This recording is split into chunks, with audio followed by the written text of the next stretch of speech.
Bago po tayo mag-umpisa, tayo pong lahat ay umuko at manalangin sa Panginoon. Maraming salamat po, Panginoon, sa lahat ng inyong dakilang biyaya at pagmamahal po sa amin.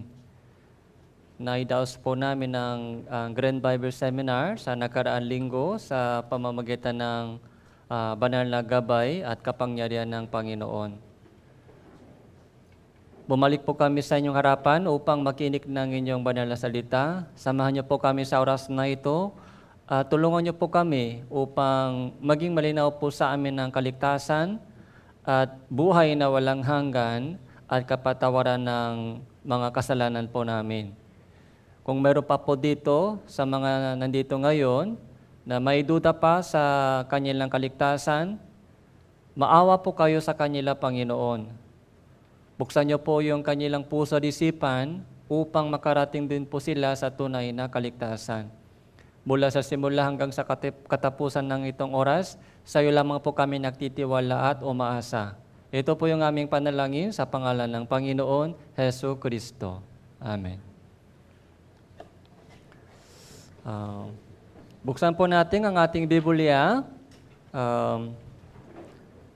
Marcos chapter 1, verse 15.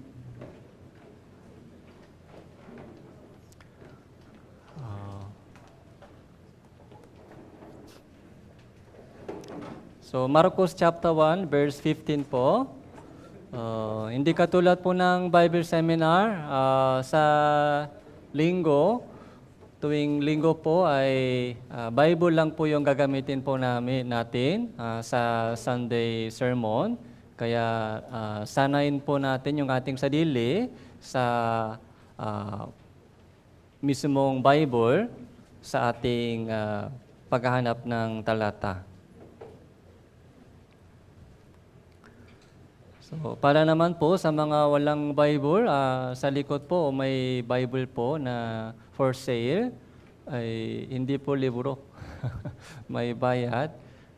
Kaligtasan, salvation lang po yung libro, pero yung iba ay may bayad.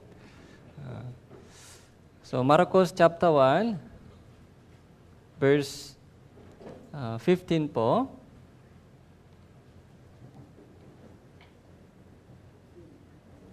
Mula verse 9 po, mula verse 9, chapter 1, mula verse 9 hanggang 15, mga ilang talata po ay basahin po natin ng salitan from verse 9. So one verse by one verse, ako po muna. Nang mga araw na yon ay nanggaling si Jesus sa Nazaret ng Galilea, siya ay binautismoan ni Juan sa Jordan.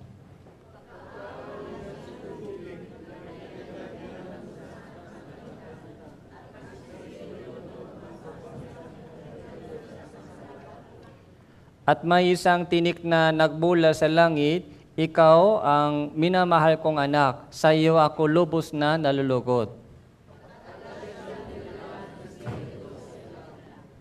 Siya ay nasa ilang ng 4 na araw at tinukso siya ni Satanas. Kasama siya ng mababangis na hayop at pinaglingkuran siya ng mga anghel.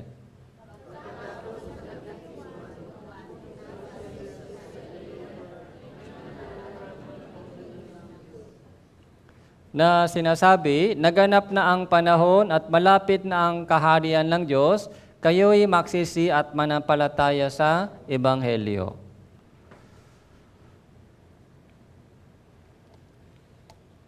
Ito po, ngayon po ay pag-review po natin yung Bible Seminar, yung pinakamahalagang topic po sa Bible Seminar about salvation.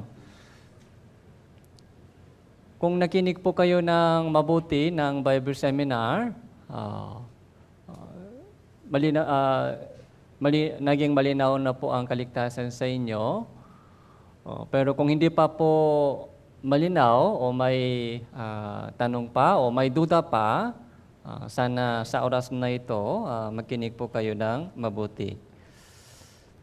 Yung kaligtasan po ay walang ibang paraan para makaroon po tayo ng kaligtasan. Wala pong ibang paraan. Kailangan patuloy-tuloy makinig ng salita ng Diyos.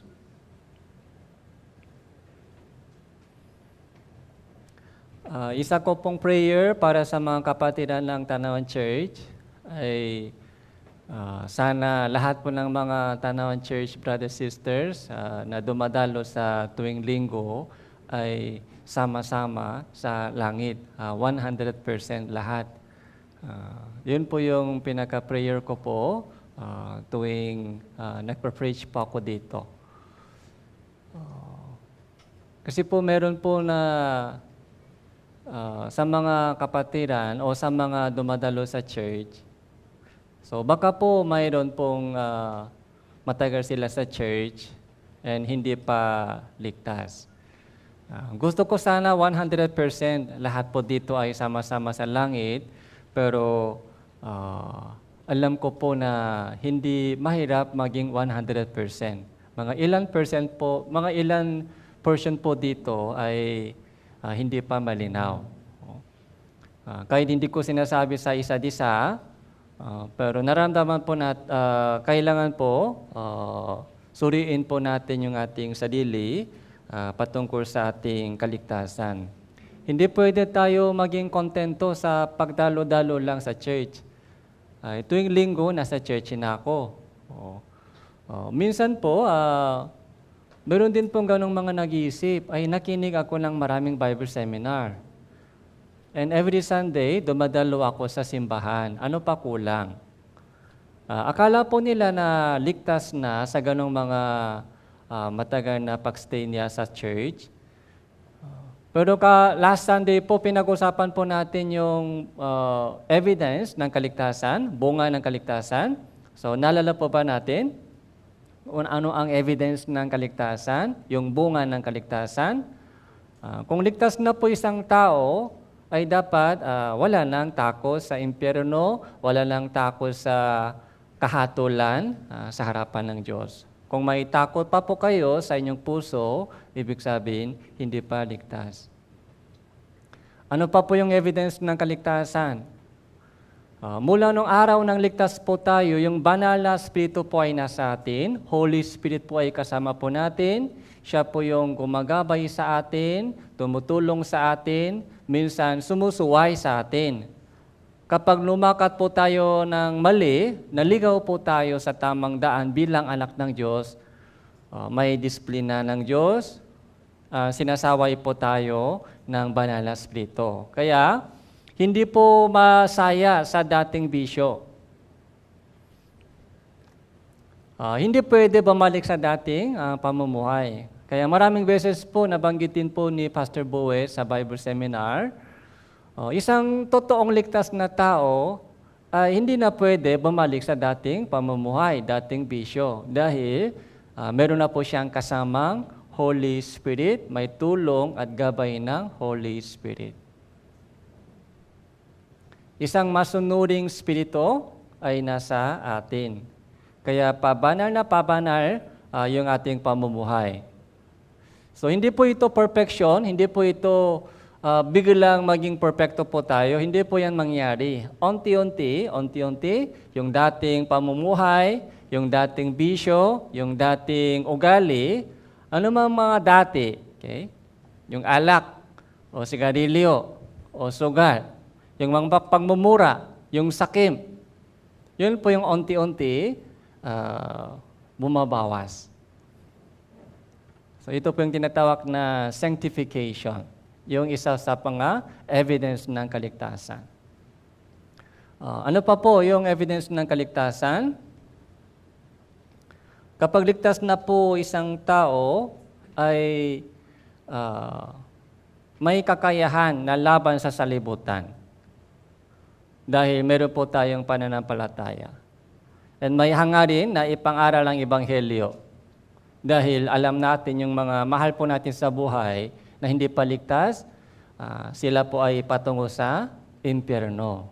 Kaya hindi kayang matiis na makikita, hindi kayang matiis na makikita na papunta sa impyerno yung mga mahal po natin sa buhay.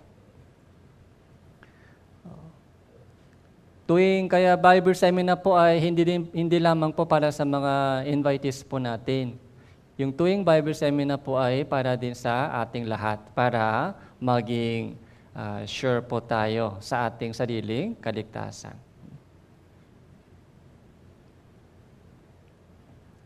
Marcos chapter 1, verse 9 to 15. Tatlong bagay po nakikita po natin dito, nangyari kay Jesus Cristo. Yung una, ano po yung nangyari kay Jesus? Binautismuhan siya. Binautismuhan po si Jesus Cristo. Pangalawa, ano po yung nangyari kay Jesus? Tinukso siya ni Satanas. Ang pangatlo po ay nag-umpisa po siya ng mangaral ng Ebanghelyo. Baptism of Jesus and temptation na dumating kay Jesus. Pangatlo po ay ministry ng Panginoong Hesus Kristo. Bakit po hindi agad pumasok siya sa ministry? Bakit dumaan pa siya sa baptism? Bakit dumaan pa siya sa temptation? Bakit hindi siya agad pumasok sa ministry? Kasi kulang yung oras. Dapat pumasok siya agad sa ministry. Pero may tamang proseso, yung baptism muna, and temptation, and ministry. Lahat po ng mga nangyari kay Jesus ay ito po yung isang napakahalagang example para sa lahat ng mga Kristiyano. Ang nangyari kay Jesus Kristo ay nangyari din po sa ating lahat, bilang isang Kristiyano. Ano po yung meaning ng baptism? Yun po yung kaligtasan.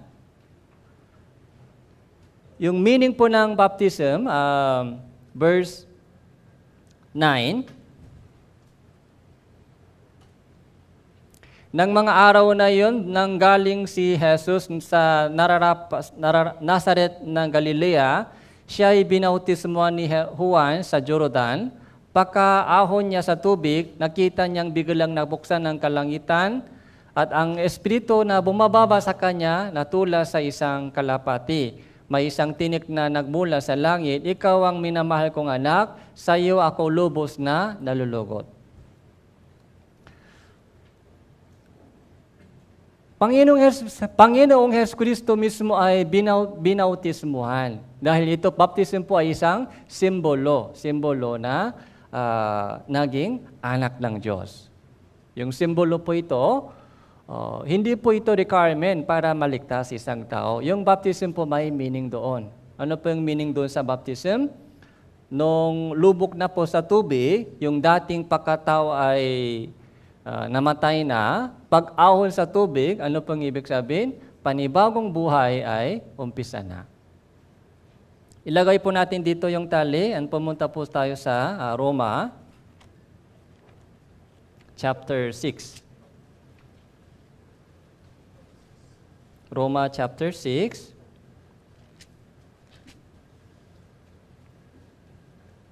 verse 4.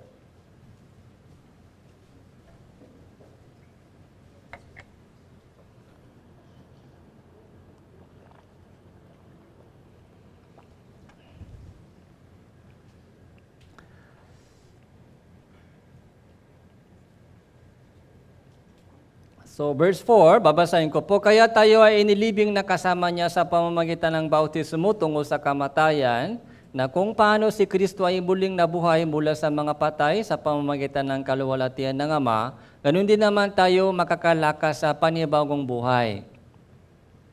Verse 5, sapagkat kung tayo ay naging kasama niya na katulad ng kanyang kamatayan, makakagayon din naman tayo sa kanyang muling pagkabuhay. Nalalaman natin na ang ating dating pagkatao ay kasama niyang ipinako sa cross upang ang katawang makasala ay mawalan ng bisa at upang tayo'y hindi na magpaalipin pa sa kasalanan.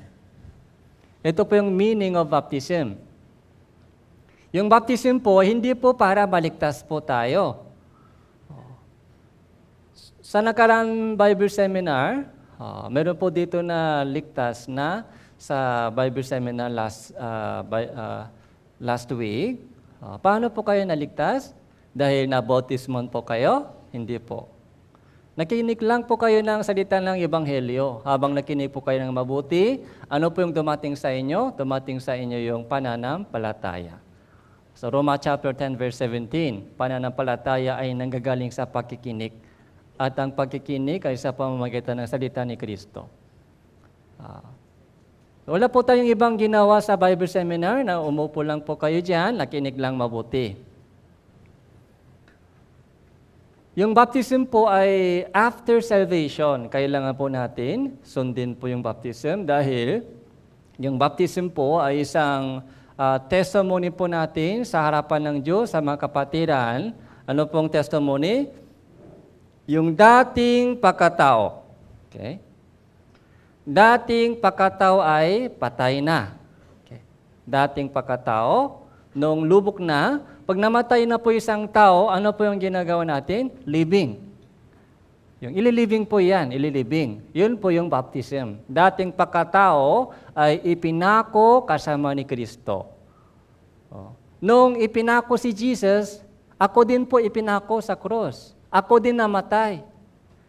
Dapat ako ang mamatay sa krus dahil ako ang makasalanan. Pero si Jesus po ay namatay para sa akin. Kaya isang taong ligtas po ay nakakonfess po ng kanilang testimony. Nung namatay si Jesus, nung namatay si Jesus Kristo, ako din namatay. Dating pagkatao. Paglubog po sa tubig, ano po yung meaning? Muling pagkabuhay, verse 4. Ganon din naman tayo ay makakalakas sa panibagong buhay. Panibagong buhay, new life. Yung dating pamumuhay, tapos na. Patay na. Ano po? Patay na po yung dating pagkatao o buhay pa? Yung mga kapatiran dito, yung dating pagkatao, patay na o buhay pa? Baka buhay pa.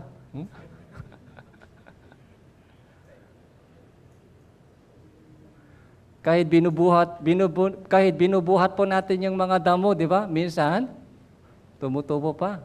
Akala ko, patay na.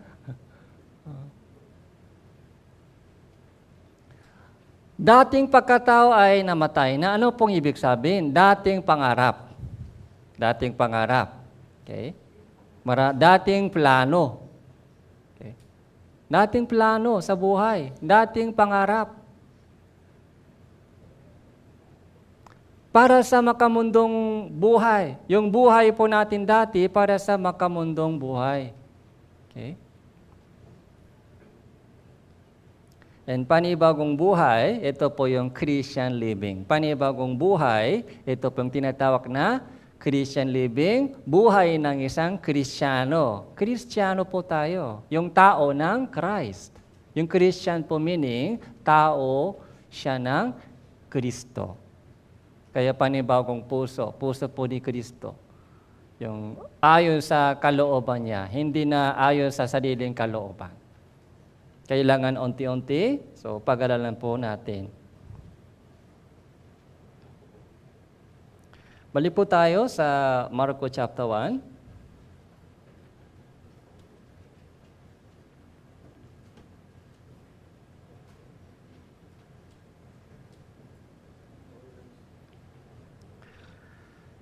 Pagkatapos ng baptism, saan siya dinala? Ilang. Verse 10 po muna. Nung umahon siya sa tubig, nabuksan yung kalangitan, nabuksan yung langit, yung Holy Spirit ay bumaba sa kanya, katulad ng kalapati. Ganun din po nangyari sa atin. Nung ligtas po tayo, yung bumaba po yung Holy Spirit po sa atin. Anong sabi ng Diyos? Ano ang sabi ng Diyos kay Jesus? Ikaw ang minamahal kong anak. Ikaw yung minamahal kong anak, ako ay lubos na nalulugos sa iyo. Ganun din po sinasabi ng Diyos sa ating lahat.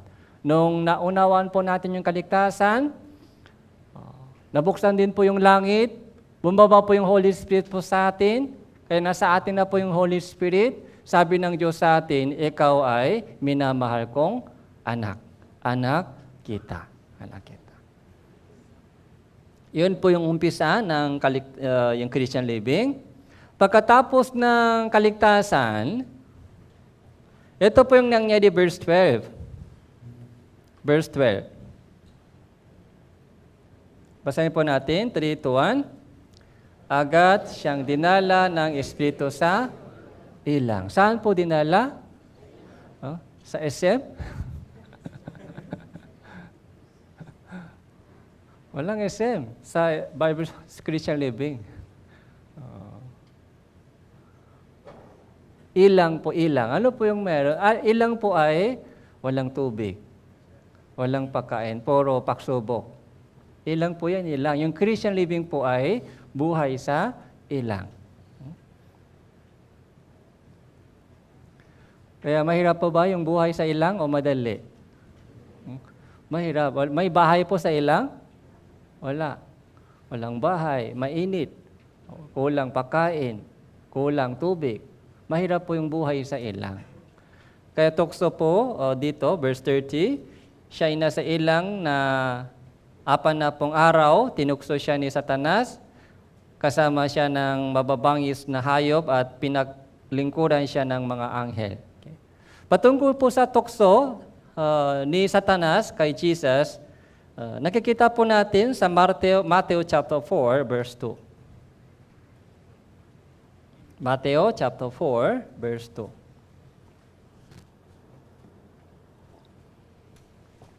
Ano po yung nangyari sa ilang? Ito po yung nangyari din po sa ating lahat. Chapter 4, verse 1, Matthew chapter 4, verse 1, pagkatapos nito si Jesus ay dinala ng Espiritu Santo sa ilang upang tuksoin ng diablo. Kaya sa ating Christian living, pagligtas na po isang tao, ano po yung nagumpisa? Tukso ni Satanas po ay nagumpisa. Tinutukso po tayo ni Satanas. Tinutukso po tayo ng salibutan. Tukso. Okay. Ano po yung pinakaunang tukso? Gutom. Verse 2. Siya ay 40 araw, 40 gabi nag-ayuno, pagkatapos ay nagutom siya. Dumating ang manunukso, sinabi sa kanya, kung ikaw ang anak ng Diyos, ipag-utos mo na ang mga batong ito ay maging tinapay. Yung unang tukso po ay financial. Financial, yung pagsubok. Financial. Napakabigat po ito. Napakabigat. Financial problema. Gutom. Alam ni Satanas. Alam ni Satanas kung saan po tayo madali mabuhay. Alam ni Satanas kung ano po yung kahinaan po natin. Alam ni Satanas kung ano yung butas. Kung nasaan yung butas sa ating Christian living. Financial problema o minsan sakit sa katawan o minsan yung lalaki o babae o katanyagan sa buhay, sa salibutan, yung magandang pangarap. Kung magandang pangarap, sabi po ni Satanas, sige, go for it, aim high. Maging successful ka sa mundong ito. Iba-ibang klase ng tukso ni Satanas. Pero yung pinakamalakas tukso po ay financial temptation. Kapag gutom na po tayo, o kahit hindi gutom, kahit na bibigatan po tayo sa financial, yung matter. So yung puso po natin, yung pananampalataya natin ay doon po nangihina. Doon po ginagalaw.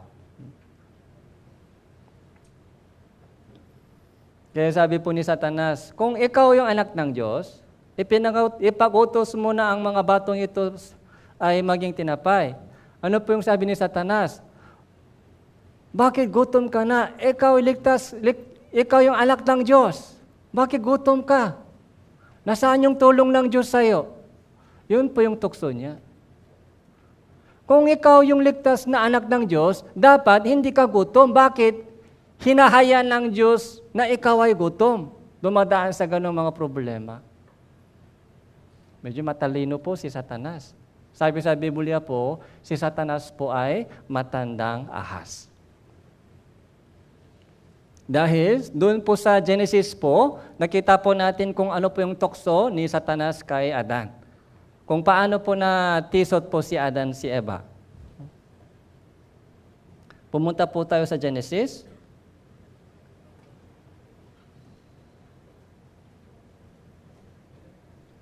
Chapter 3, verse 6.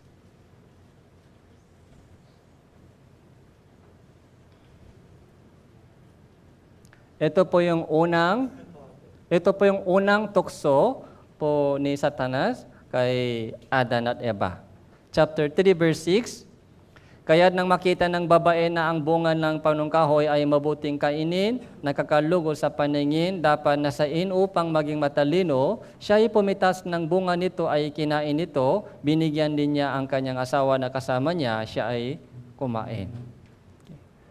Ano po yung ginamit ni Satanas? Okay. Yung magandang tingnan, yung bunga ng punong kahoy, ng mabuti, pagkakilala ng mabuti ang masama, ay magandang mabuting kainin, nakakalugo sa paningin, dapat nasain upang maging matalino. Magiging matalino ka. Kumain ka, magiging matalino ka. Mabubusok ka, magiging masaya ka. Magiging masaya ka, magiging matalino ka, magiging maganda yung buhay mo. Kumain ka. Doon po, nakalimutan po ni Eva yung salita ng Diyos. Yung salita ng Diyos, ano po? Bawal, huwag kang kumain. Sa araw na ikaw kumain yon, tiyak na mamamatay ka. Si Adan sa si Eva po, dito po ay natisot. Pero si Jesus po, natisot po ba siya sa tukso ni Satanas? Hindi po. Si Adan, Eva, nabigo sila dito, na-fail. Pero si Jesus, the same temptation po, dumating kay Jesus, the same temptation, gutom ka na. Okay? Ipag-utos mo, anak ka ng Diyos, ipag-utos mo sa batong ito, maging tinapay.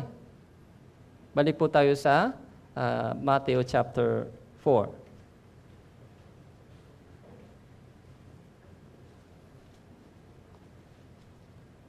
Anong sabi po ni Jesus? Verse 4. Basahin po natin, verse 4, 3, 2, 1. Unit siya ay sumagot, nasusulat, hindi sa tinapay lamang mabubuhay ang tao, kundi sa bawat salitang lumalabas sa bibig ng Diyos. Si Jesus po ay lumaban, nagtagumpay siya, nagtumaik kay Satanas. Hindi sa tinapay lamang nabubuhay ang tao. Yung tinapay para sa katawan. Kundi sa bawat salitang lumalabas sa bibig ng Diyos. Ang tao ay nabubuhay sa salita. Ang tao ay nabubuhay sa salita. Anong ibig sabihin? Yung katawan nabubuhay sa tinapay. Pero ano ang nabubuhay sa salita? Spirit. Spirit ay mas mahalaga, spirito. Hindi lamang tinapay nabubuhay ang tao, kundi sa salitang nabubuhay. Kahit gutom po tayo, kahit dumadanas po tayo sa financial mga problema, huwag po natin itong kalimutan. Yung tao ay nabubuhay sa salita ng Diyos. Kung hindi mo naramdaman yung gutom ng spirito, yung gutom ng katawan lang naramdaman, pag gutom po tayo, anong hinahanap natin? Pagkain. Okay. So, normal po yan, normal. Pero kung pag gutom tayo sa ating spirito, hinahanapan natin yung words of God. So, yun po yung mas mahalaga. Verse 5, hindi pa isa yung tukso ni Satanas. Hindi po agad sumusuko si Satanas sa atin. Alam niyo po ba? One day, pwede ka magtagumpay, pero next day, pwede ka mabuwal.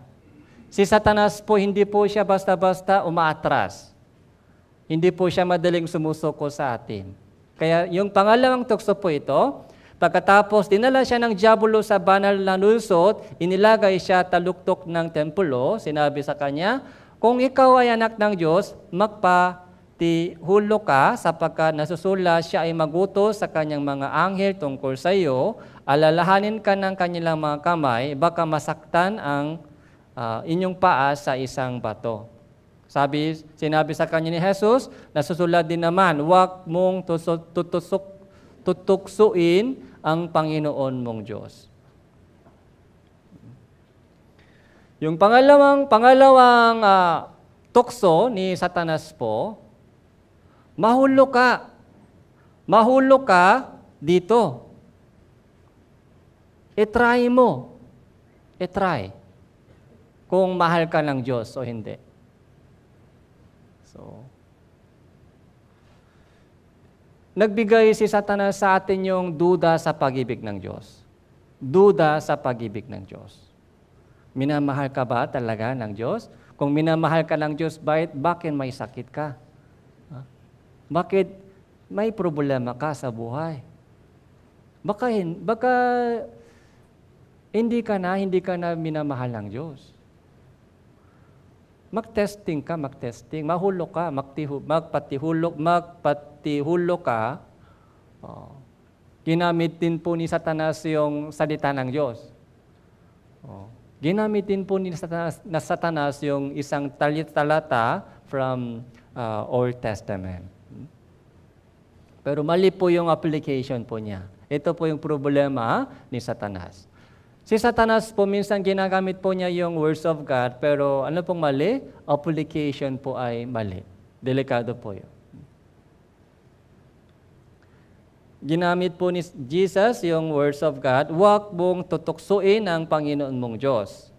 And verse 8, muli dinala siya ng diablo sa isang napakataas na bundok, ipinakita sa kanya ang lahat ng mga kaharian sa salibutan, ang karangyaan ng mga ito. Sinabi niya sa kanya, ang lahat ng mga ito ay ibibigay ko sa iyo kung ikaw ay magpapatira pa sasamba sa akin.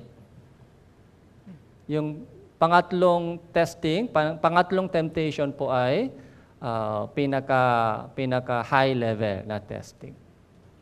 Ipinakita ni Satanas lahat ng mga kaluwalhatian sa salibutan. Ibibigay ko ito sa iyo kung sumamba ka sa akin. Sumamba. Lahat ng mga magagandang buhay sa mundo, ibibigay ko sa iyo. Yung magandang trabaho, magandang bahay, malaking income, yung mga happy life, yung kaligayahan sa buhay, yung hinahanap mo. Okay. Alam ni Satanas kung ano ang hinahanap ng tao, yung mga magandang buhay, mabuting buhay, yung pangarap nila. Ibibigay ko ito sa iyo. Okay. Mataas na grade, yung matalino, yung mga magandang trabaho, okay. Yung mga magandang buhay, ibibigay ko sa iyo. Pero may payment. Ano po yung payment? So, sumamba ka sa akin. Okay. Magpatira pa ka sa akin. Ibigay mo sa akin yung kaluluwa mo. Kaluluwa ay kapalit. Ito po yung pagsamba sa Diyos-Diyosan. Yung Diyos-Diyosan po sa ating panahon, hindi lamang po yung mga libulto. Yung pagsamba sa mga Diyos-Diyosan, hindi lamang po sa mga libulto. Di ba darating po yung pista sa May? Kaya paganda na paganda yung kalsada, di ba? Palinis, paganda. Yung mga Kristiyano po, huwag po kayo sumali sa mga parada, o huwag po kayo sumamba sa mga ginagawa po nila. Yung pagsamba sa mga libulto. Yung pagluluto ng pagkain, pag-sharing, okay lang po. Pagluto and sharing ng pagkain, okay lang. Pero yung mga parada, yung mga ginagawa nila sa barangay, pagsamba sa Diyos-Diyosan, huwag po kayo sumama.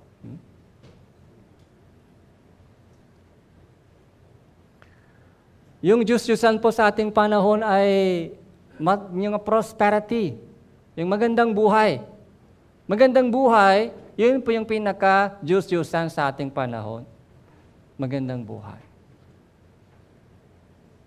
Ano yung hinihingi po ni Satanas? Kaluluwa mo, ibigay sa akin. Huwag kang makialam sa salvation, huwag kang makialam sa born again, huwag kang makialam sa buhay na walang hanggan, huwag kang makialam sa makalangin na bagay.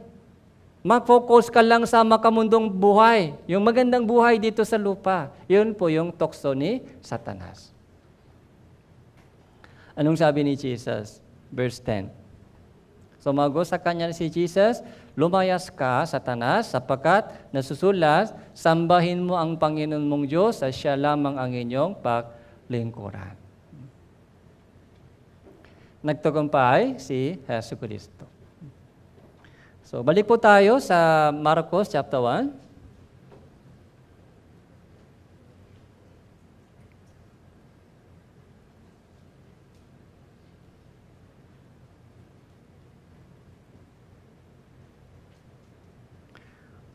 So, Marcos,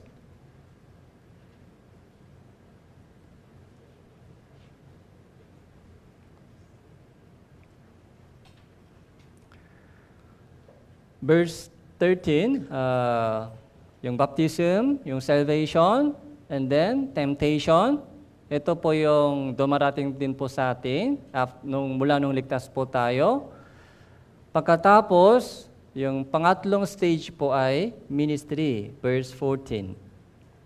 Pagkatapos madagkip si Juan, pumunta si Jesus sa Galilea na ipinangaral ang ebanghelyo ng Diyos na sinasabi, naganap na ang panahon, malapit na ang kaharian ng Diyos, kayo ay magsisisi at manampalataya sa ebanghelyo. Ito po yung pinaka-ministry po ni Jesus Kristo.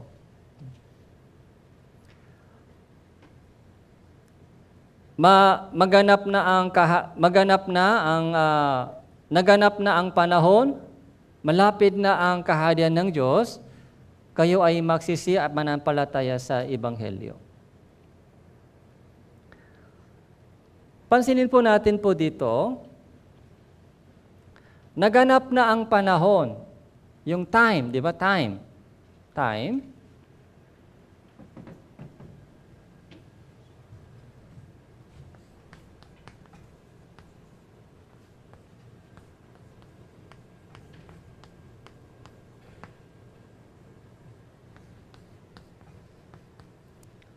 So, naganap na ang panahon. Yung time ay fulfilled. Okay? Malapit.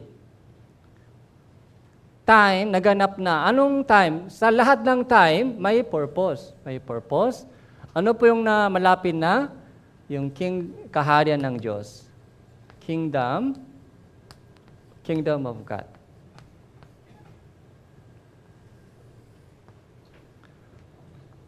Sa lahat ng time, may purpose. Pag malapit na po yung pasukan, di ba, malapit na pasukan, ano po yung ginagawa ng magulang? So, maganap na ang panahon. So, malapit na ang pasukan. Ano ang ginagawa ng mga mothers? So, yung school supply, okay? Kailangan bumili ng mga uniform, yung mga bag, yung mga school supplies, yung gamit sa pag-aaral. Yun po yung inisip po ng mga magulang. Malapit na ang pasukan. Yung abrikada ba? Obrigada? Yung maglilinis ng school, okay? Pag-ayos ng school, yun ang ginagawa sa school. Malapit na pasukan. Ngayon po, malapit na ang kaharian ng Diyos. Malapit na ang kaharian ng Diyos. Natupan na ang panahon. Yung panahon ay maubos na. Malapit na yung ending, katapusan. Malapit na yung kaharian ng Diyos. Ano ang dapat gawin? Dito, repent and believe in the gospel. Dalawa po yung sabi po ni Jesus. Yung purpose, salvation. Sa mga kapatiran po, kapag malapit na po yung kamatayan ng minamahal po ninyo, ano ang ginagawa natin? Pag malapit na mamatay, konti lang natitira sa buhay, ano po yung chinecheck po natin? Salvation. Para sigurado siya makapasok sa langit. Okay? Siguro malayo pa po tayo sa kamatayan, kaya hindi po ganun seryoso sa kaligtasan minsan. Pero pag malapit na po yung kamatayan, yun po yung kailangan check muna. Ligtas ba talaga? Okay? Ready na ba siya mamatay? Handa na ba siyang humarap sa Diyos? Depende sa oras, depende sa time na natitira, o malapit na kaharian ng Diyos. Kapag malapit na po yung sasakyan sa mga pick-up service po ng church, okay. Minsan late po yung mga kapatiran. Pag nasa tinurik na yung service, anong kailangan gawin? Tulog pa? Pag nasa tinurik na, text si brother, nandito na kami. Anong gagawin? Anong dapat gawin? Dapat magpihis agad, bilis. Dapat kayo pong maghintay sa service. Minsan service po yung naghintay sa inyo. Pag malapit na yung oras, pag malapit na yung service, kailangan maging handa, ready. Pag late na po kayo lumabas, anong mangyari? Pag late na? Wala na. Wala na. Umalis na. Umalis na. Hindi na pwede bumalik. Pag malapit na yung chance, ay dapat hawak mo yung chance. Grab yung opportunity.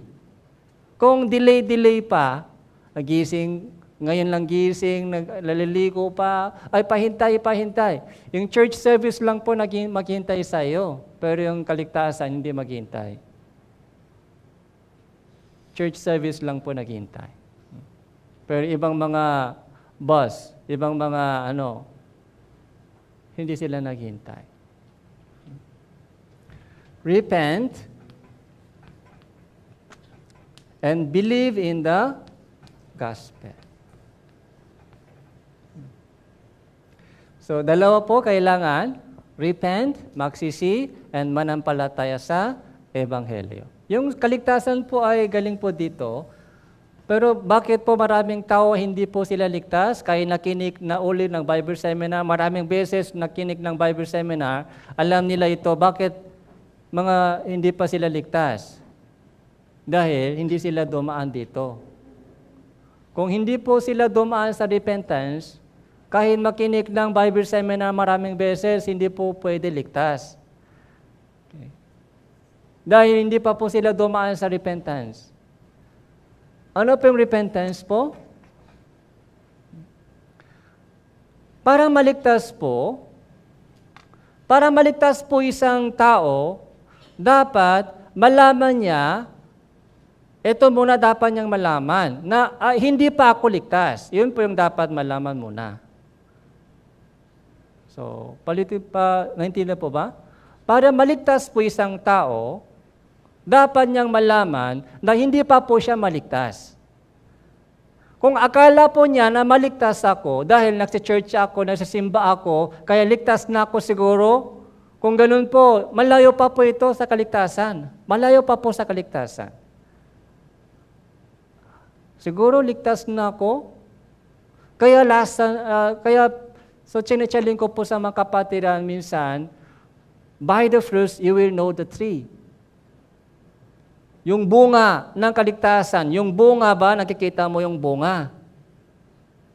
Kung hindi mo nakikita yung bunga ng kaligtasan, paano yung kaligtasan mo? Habang tumatagal po tayo sa church, may itong napakagandang chance po ito. Habang tumatagal po tayo sa church, every Sunday, nagkikinig po tayo ng, ito pang reminders po ito, reminders sa ating kaligtasan. And then sa pag-uwi sa bahay, sa trabaho, sa school, sa ating working place, sa ating mga bahay, kung ikaw lamang nasa kwarto mo, alam mo kung ano ang ginagawa mo. Ano po ang kamusta ka sa school mo? Alam mo yung buhay mo sa school, buhay mo sa bahay, buhay mo sa trabaho. Alam mo. Kilala mo yung sarili mo kung kamusta ka sa bahay, kamusta ka sa school, kamusta ka sa kwarto mo. Bilang isang Kristiyano, kailangan po natin suriin yung ating sarili kung ligtas ba ako talaga. Okay, hindi. Paano? Sa church lang po? Hindi po. Sa church po, mahirap malaman. Sa church. Kasi parang sa church, lahat po ay active. Pero iba-iba yung ating pamumuhay kapag nasa bahay ka na, kapag nasa trabaho ka na, kapag nasa school ka na. Iba po yung mga parang ibang pakatao. Yun po yung totoong pakatao natin. By the fruit. Kaya check-in po natin yung ating sarili kung kamusta ba ako, ligtas ba ako.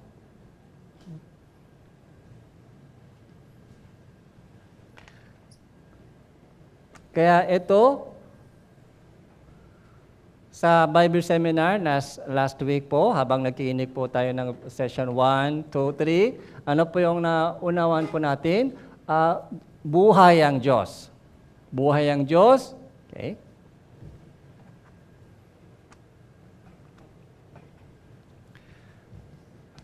So, buhay ang Diyos exists. Okay? God exists. So, umiiral. Meron buhay ang Diyos. And Bible is true. So, session 1, session 2, session 3, maraming evidences. Nakita po natin. Habang nakikinig po tayo, buhay ang Diyos. Hindi siya nakikita, pero buhay ang Diyos. Biblia ay totoo. Ano pa po? I am sinner. May kasalanan ako. Kung may kasalanan, saan pupunta? Sa impyerno ako. Okay. Ito po yung laman po ng repentance. Okay.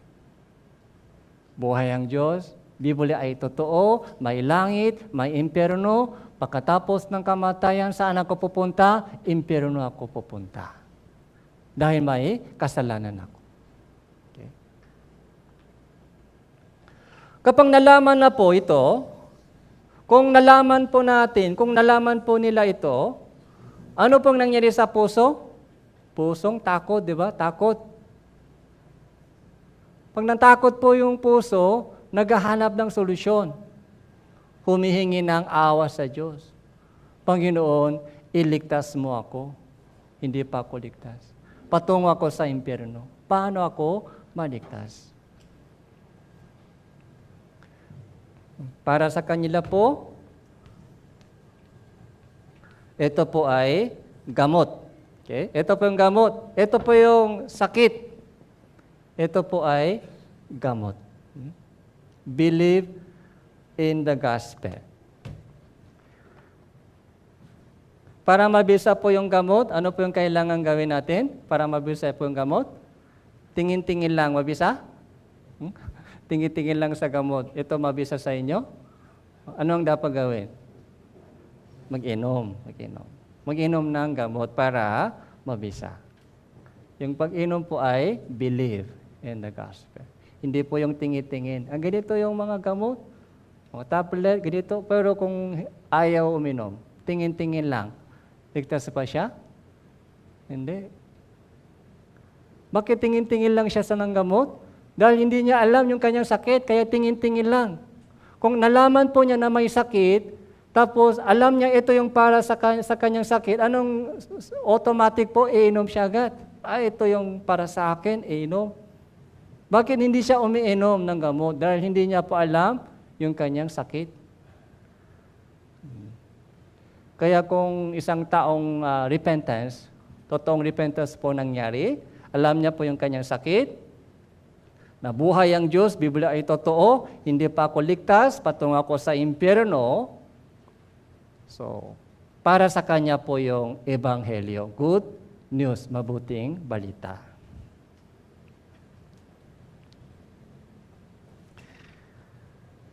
Yung mensahe po ni Jesus Cristo, ito po. Naganap na ang panahon. Malapit na ang kaharian ng Diyos, kayo ay magsisi at manampalataya sa Ebanghelyo.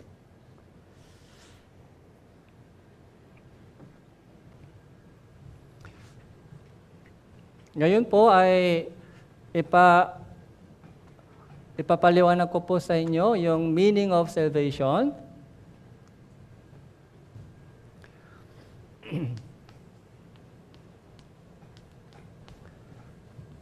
Yung mga members po ay kapatiran ay dati po ito narinig, pero ito po yung napakahalaga, kaya kailangan po ito iulitin po natin. Yung born again and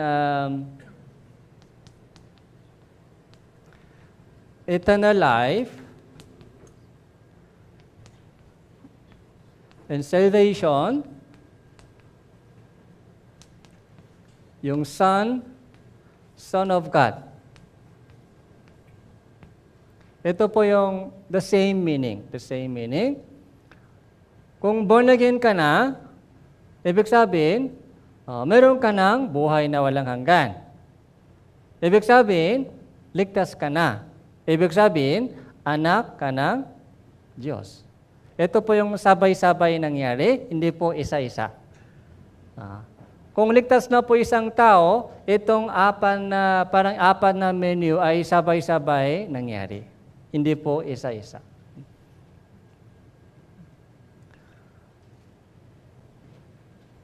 So, John 3 verse 3, sabi po doon, ano pong sabi po doon? John 3 verse 3. So, nasa ulo na sa atin, malibang isang tao ipanganak na muli, hindi niya makikita ang kaharian ng Diyos. So, John 3 verse 3. Nagulat po si Nicodemo, paano? Paano maipanganak na muli? Sabi po ni Jesus, ipinanganak ng laman ay laman. Ipinanganak ng espiritu ay espiritu. Yung born again. Sa pamamagitan ng itong born again, ano po yung dapat natin malaman? Meron po tayong spirit.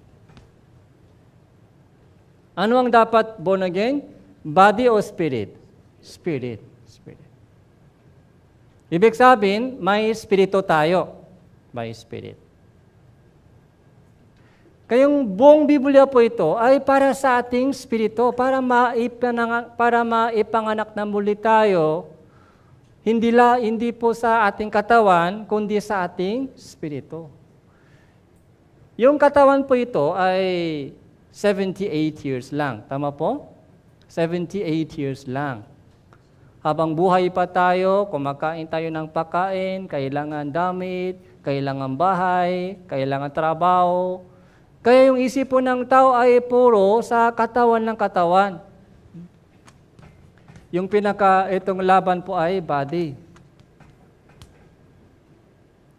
Pinapahalaga ng Diyos yung ating spirito, pero si Diablo, ano po yung ginagawa ni Satanas?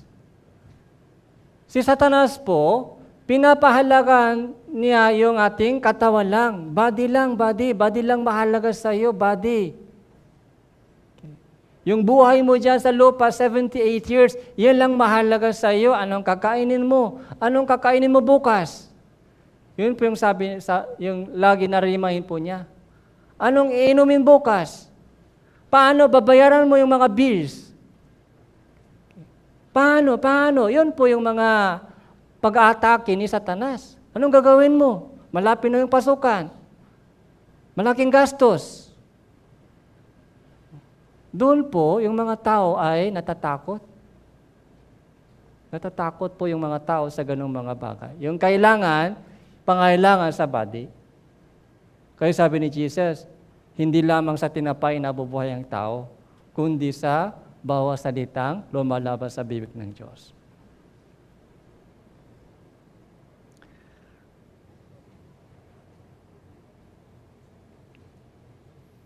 Awit chapter 144 verse 4. Awit chapter 144, verse 4.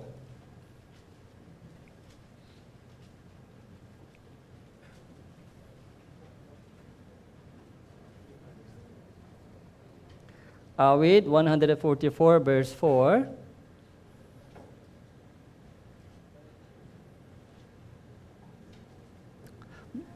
Ang tao ay, basahin po natin, 3, 2, 1. Ang tao ay katulad ng hininga, gaya ng aninong nawawala ang mga araw niya.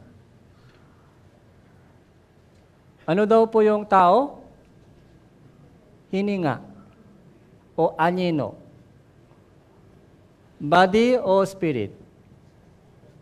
Ano po yung hininga? Body. Ano po yung anino? Body. Body rin. Sabi din sa Santiago chapter 4 verse 14, ano ang buhay ng tao? Isang singaw lang. Singaw. Sandaling panahon lumilitaw, pagkatapos maglalaho. Singaw lang. Ano ang buhay mo diyan? Sa lupa, singaw lang.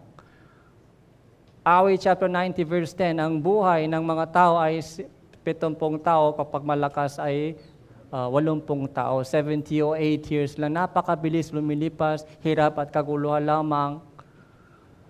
Yung buhay po natin sa lupa ay hindi lamang para sa body.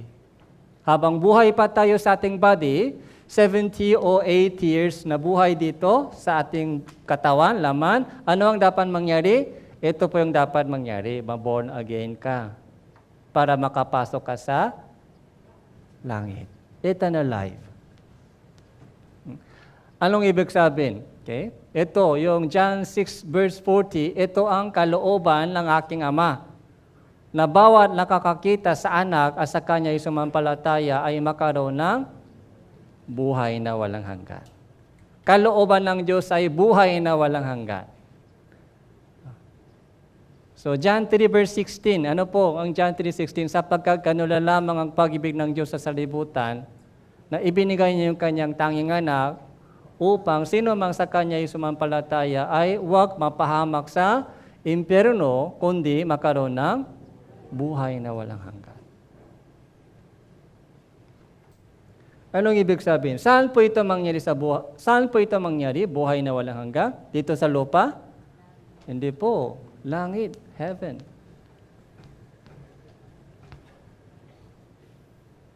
Dito sa lupa, 70 o 8 years lang. Okay? Tumatanda po tayo, tumatanda. Pasensya na po yung mga nanay, tatay dito. Malapit na po kayo sa graduation. Pero yung mga recognition, yung awarding, sa langit po mangyari. Yung mga maiwan na family dito, malulungkot.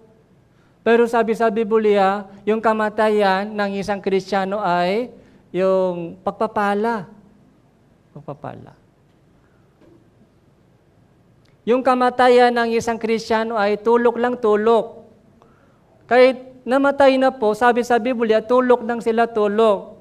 Pag balik po ng Panginoon, gigisingin po sila, bubuhayin po sila muli. Kaya buhay na walang hanggan, sa muli ko siyang bubuhayin sa huling araw, sabi po ng Panginoon. Muli ko siyang bubuhayin, muli ko silang gigisingin muli. Ang dadalhin sa dito. Sino po yung papasok po dito? Yung mga born again.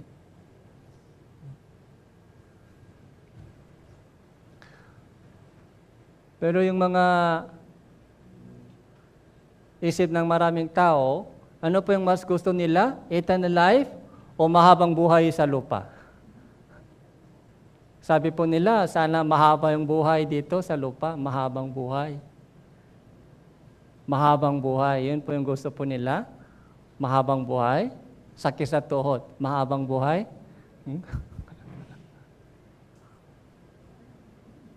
May gaot. Mahabang buhay. Araw-araw, hindi nakakatulog sa sakit. Mahabang buhay, gusto po natin? Hindi po. Kahit masakit o malakas man, mamatay pa rin po tayo. Pag may pera ka, konting extension lang sa buhay mo, mga 5 years extension, kahit may pera o kahit yung mga medical, ay hindi mahirap ma-extend yung buhay. Yung buhay ng tao ay nasa kamay ng Diyos. Pag ubos na po yung budget po natin sa buhay, pag ubos na yung ating oras, so alis po tayo dito.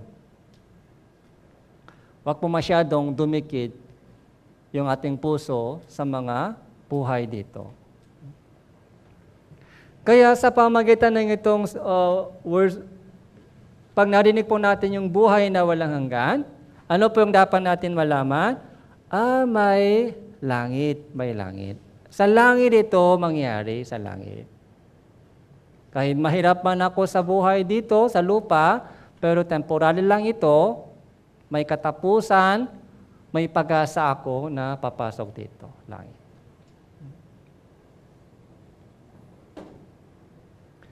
Sa langit, walang sakit, walang kirot, walang pagdadalamhati, walang kamatayan, tuloy-tuloy. And then ito po, salvation. So ano po yung dapat natin malaman sa itong salvation, sa salita? Mayroon palang impyerno. Kung walang impyerno,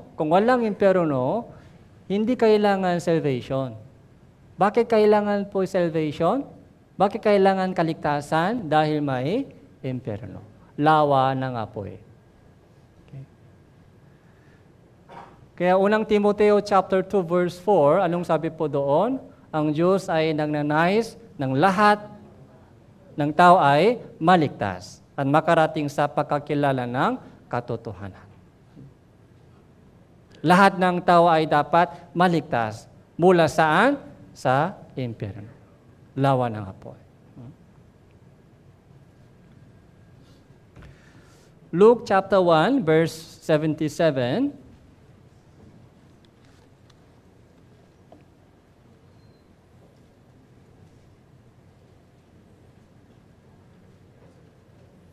Luke chapter 1,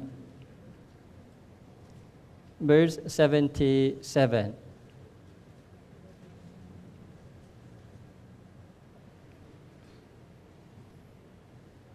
Upang magbigay ng kaalaman ng kaligtasan sa kanyang bayan sa pamamagitan ng pagpapatawad sa kanilang mga kasalanan. Yung salvation po,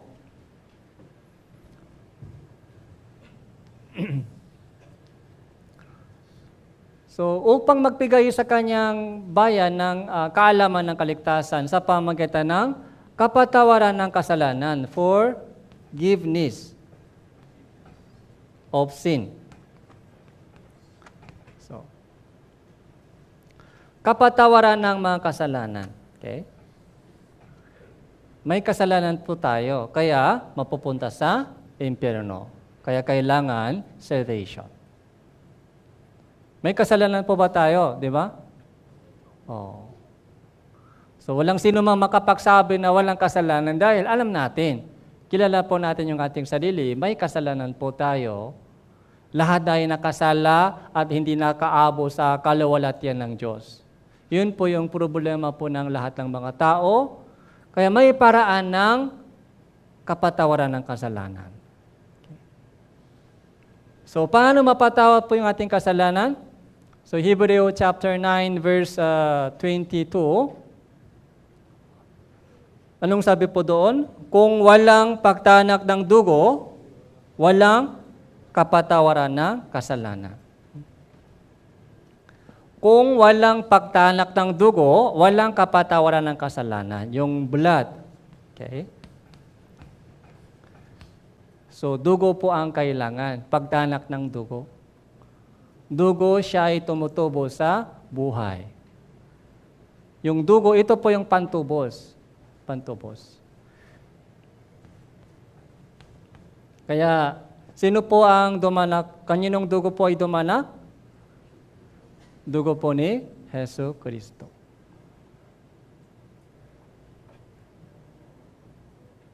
Tingnan po natin sa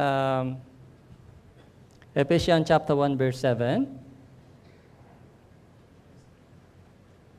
Ephesians chapter 1, verse 7.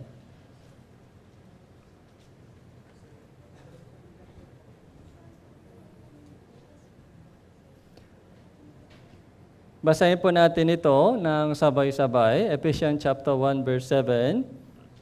3, 2, 1. Sa Kanya ay meron tayong katubusan sa pamamagitan ng Kanyang dugo, na kapatawaran ng ating mga kasalanan ayon sa mga kayamanan ng Kanyang biyaya. Ito po yung napakahalagang verse. Sa Kanya, sino po ito? Sa Kanya? Kay Jesus. Sa Kanya, kay Jesus, meron tayong katubusan sa pamamagitan ng Kanyang dugo. Katubusan. Redemption. Katubusan sa pamamagitan ng Kanyang dugo. Ito po ay kapatawaran ng kasalanan. Kaya forgiveness of sins, redemption, salvation, the same meaning. Okay? Sa pamamagitan ng banal na dugo ni Hesus Kristo. Nung dumanak po yung dugo ni Hesus Kristo sa Calvario 2,000 years ago, ano po yung nangyari po doon? Nung dumanak po yung kanyang banal na dugo, lahat ng ating kasalanan ay natubos na. Bayad na po yung kasalanan po natin, natubos na. Nung natubos na po yung ating kasalanan, napatawan na rin po o hindi? Napatawad na rin po yung ating kasalanan. The same meaning, natubos na, napatawad na, and then, naligtas na. Ligtas na ako. Ito po yung biyaya ng Diyos. Biyaya. Kaya kaligtasan, kapatawaran ng kasalanan, katubusan, the same meaning. Okay? Sa pamamagitan ng banal na dugo ni Hesus Kristo. Dahil, kung walang impyerno, bakit namatay si Jesus? Hindi siya pumarito dito sa mundo kung walang impyerno. Ibinigay niya yung kanyang tanging anak upang sino mang sa kanya yung sumampalataya ay huwag mapahamak sa impyerno, kundi makaroon ng buhay na walang hanggan. Okay. And pang-apat po, ano po yung nangyari sa atin? Naging anak tayo ng Diyos. Galatia chapter 3, verse 26. Galatia.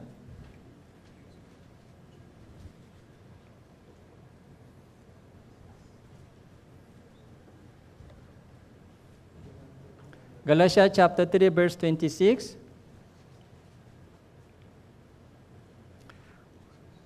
Basahin po natin, sapagkat kay Kristo Jesus, kayong lahat ay mga anak ng Diyos sa pamamagitan ng pananampalataya.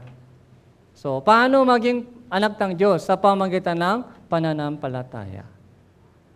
So, by the grace through faith. Yung grace po ay ginawa ng Diyos para sa atin. Yung kamatayan po ni Jesus ay grace. Hindi tayo karapat-dapat sa langit.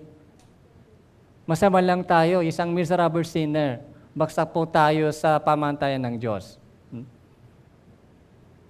Nag-iisip po ba kayo na ay medyo mabait ako? Ligtas po ba kayo dahil mabait? Hindi. Walang taong makakapasok sa langit sa pamamagitan ng kanyang sariling katuwiran. Lahat po tayo ay baksak sa harapan ng Diyos. Baksak tayo. Masama tayo. Hindi tayo karapat-dapat sa langit. Pero bakit makakapunta po tayo sa langit? Dahil naniniwala po tayo na si Jesus, Panginoong Hesus Kristo ay pumarito sa mundong ito at ibinigay niya yung kanyang sarili, buhay, dumanag yung kanyang banal na dugo ng sakripisyo, lahat ng kasalanan ko ay natubos na, nabayaran na, napatawad na. Kaya salamat sa Diyos. Ito po yung amazing grace. Wala po tayong anumang ipagmalaki. Wala po tayong anumang ipagmalaki o mataas. So, miserable sinner lang po tayo, pero nagsisi po tayo and nanampalataya sa Ebanghelyo. Repentance and believe in the gospel. Anong ibig sabihin na naging anak tayo ng Diyos? Ano pong ibig sabihin? Tayo po ay anak ng Diyos. Meron po tayong father. Okay? Meron na po tayong father. Sino po yung father? Tatay? Ang Diyos po ay ama natin. Yun po yung meaning ng anak. May anak po ba na walang ama? Okay. Lahat po ng mga anak, kung walang magulang, paano? Nandito yung anak. Anak ako, ibig sabihin, may tatay ako. Anak ako ng Diyos, may tatay ako. Father God. Father God. Sa pamagitan ng pananampalataya, naging anak ako ng Diyos. Kaya dito po, nag-umpisa po, anong ginagawa ng tatay para sa kanyang anak? Okay. Oh. Palo agad? Yung mga bagong silang bata, palo agad? Hindi po. Yung mga care, yung tulong, alaga. Okay? Kung walang magulang, paano makasurvive yung bata? Huh? Kaya dito po, may gabay ng Holy Spirit.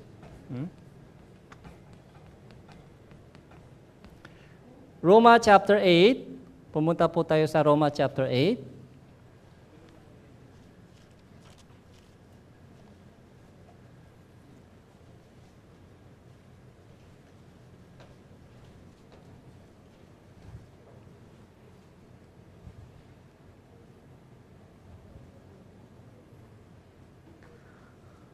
Roma chapter 8, verse 14. Basahin po natin ang sabay-sabay. 3, 2, 1. Sapagkat ang lahat ng pinapanubayan ng Espiritu ng Diyos ay sila ang mga anak ng Diyos. Lahat ng pinapanubayan ng Espiritu ng Diyos ay sila ang mga anak ng Diyos. Lahat ng anak ng Diyos ay pinapanubayan, ginagabayan, tinutulungan ng Holy Spirit. Dahil Holy Spirit po ay Espiritu ng Diyos. Espiritu ng Diyos. Siya po yung nasa atin. May kasama po tayong Holy Spirit. Hindi po siya umaalis 24 hours a day. Kahit saan po tayo, kahit ako lang nag-isa, okay, may kasamang Holy Spirit na sa atin. Kaya verse 9,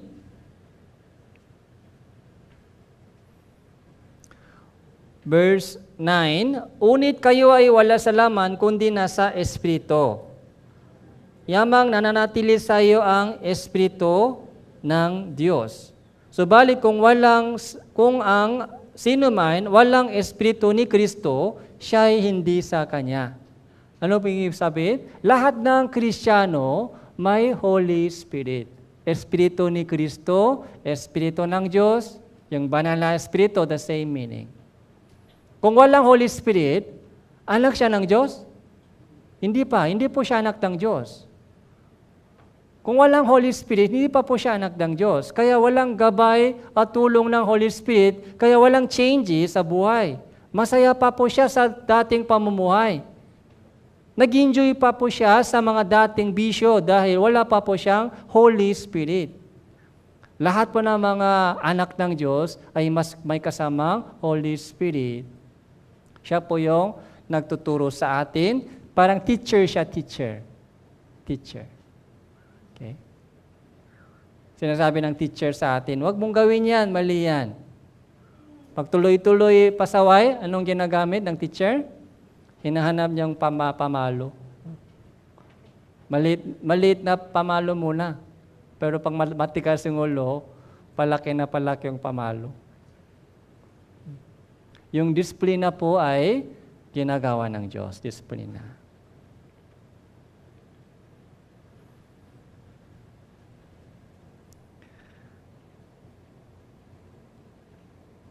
Chapter 8, verse 16 po. 15, Sapagkat hindi kayo tumanggap ng espiritu ng pagkaalipin upang muling matakot, kundi tumanggap kayo ng espiritu ng pakukupkop dahil dito tumatawag kayo, Aba, Ama. Ang espiritu mismo ang nagpapatotoo kasama ng ating espiritu na tayo ay mga anak ng Diyos. Yung Holy Spirit po ay nagpapatotoo. Ikaw ay anak ng Diyos. Kaya tumatawag tayo, Amang Diyos.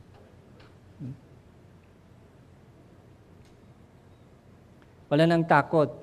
Yung alipin, takot pa rin. Tama po? Yung alipin, takot pa rin. Baka palayasin ako ng amo. Pero yung anak ay wala nang takot.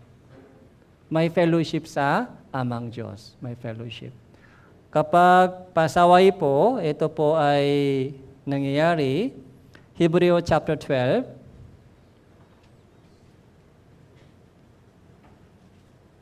Hebreo chapter 12. Verse 6. Verse 5, 6, 7, 8. Verse 5, babasahin ko po. Nakalimutan na ninyo ang pangaral na sinasabi niya sa inyong bilang mga anak. Anak ko, huwag mong ipagwalang bahala ang disiplina ng Panginoon. Huwag kang malupaypay kung ikaw ay sinasaway niya. Sapagkat dinidisiplina ng Panginoon ang kanyang minamahal, pinarurusahan ang bawat itinuturing na anak. Magtiis kayo alang-alang sa disiplina, kayo ay pinapakitunguhan ng Diyos bilang mga anak sapagkat anong ang anak ang hindi dinisiplina ng Ama. Unit, kung kayo ay hindi dinidisiplina na siyang nararasan ng lahat, kung gayon, kayo ay mga anak sa labas, hindi mga tunay na anak. Ito po yung patungkol sa disiplina. Sino daw po yung dinidisiplina ng Panginoon? Yung kanyang minamahal. Yung dinidisiplina ng Diyos, yung kanyang minamahal. Yung mga anak ng Diyos. Kung walang disiplina, anong ibig sabihin? Kung walang disiplina, anak sa labas. Anak sa labas. Hindi pa siya ligtas. Ano po yung purpose ng disiplina? Verse 11. Subalit, ang lahat ng disiplina sa kasalukuyan ay tila hindi ka nais-nais kundi masakit. Subalit sa hinaharap ay magdudulot ng mapayapang bunga ng katuwiran sa mga nasanay sa pamamagitan nito. Para lumago tayong mabuti bilang anak. Yun po yung purpose of discipline.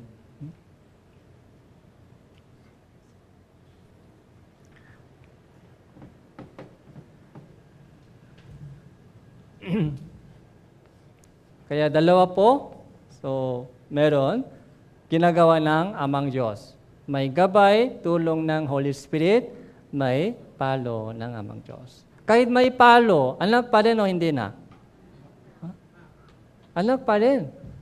Buhay na walang hanggang katubusan, walang hanggang kaligtasan, hindi po mawala po yun. Kung hindi pa po ligtas, imperno. Pero yung mga ligtas na tao, may palo, pero anak ng Diyos. Hindi siya mapapahamak sa imperno. Ito, 4. Okay? Tandaan po natin itong mabuti. Kung ligtas na po kayo, ito po yung 4 ay sabay-sabay mangyari. Dito sa salvation, may kasamang redemption, may kasamang forgiveness of sins. The same meaning din. Okay? Kaya born again na ako, anong ibig sabihin? Okay? Meron akong buhay na walang hanggan. Ligtas na ako. Yung kasalanan ko ay napatawat na. Natubos na. Anak ako ng Diyos. Ito po ay sabay-sabay nangyari po sa atin. So, masaya kayo? Parang hindi kayo masaya dito? Dapat, araw-araw, talon-talon po tayo. Dahil meron po tayong pinakamahalagang regalo na ibinigay ng Diyos sa atin. Roma chapter 8 po, Roma chapter 8.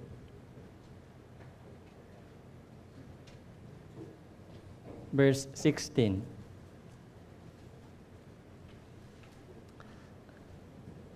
(17 and 18 po. 17 and 18.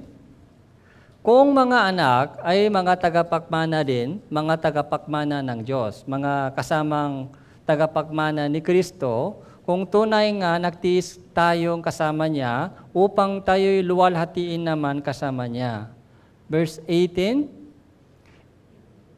Basahin po natin.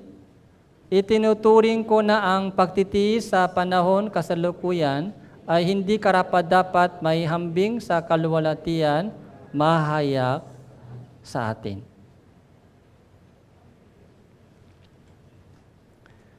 Sabi dito, may kasalukuyan pagtitiis. Ito po yung Christian living, nasa ilang pa tayo. Doon po sa ilang may tukso ni Satanas, doon sa ilang may pagturusa, may ministeryo po tayo, kailangan po natin mag-sacrifice para lumago po tayo sa ating Christian living, para ma-evangelize yung mga mahal po natin sa buhay. So mahirap po yan, hindi po madaling gawin. Kahit pagtitipon-tipon every Sunday, hindi po madaling gawin. Kailangan dito, pagtitiis. Yung sacrifice. Last Bible Seminar, malaking sacrifice po ng mga nanay sa kanilang pagluluto. Sacrifice po ng mga brothers na nagsusundo, naghatid. Yung mga brothers po na nag-choir dito, yung naglilinis. So, puro sacrifice yung Christian living. Kung walang sacrifice, walang maliligtas. Pero ano po yung pangako ng Diyos? May kaluwalhatian. Ito yung gantimpala ay ibibigay po ng Diyos sa atin.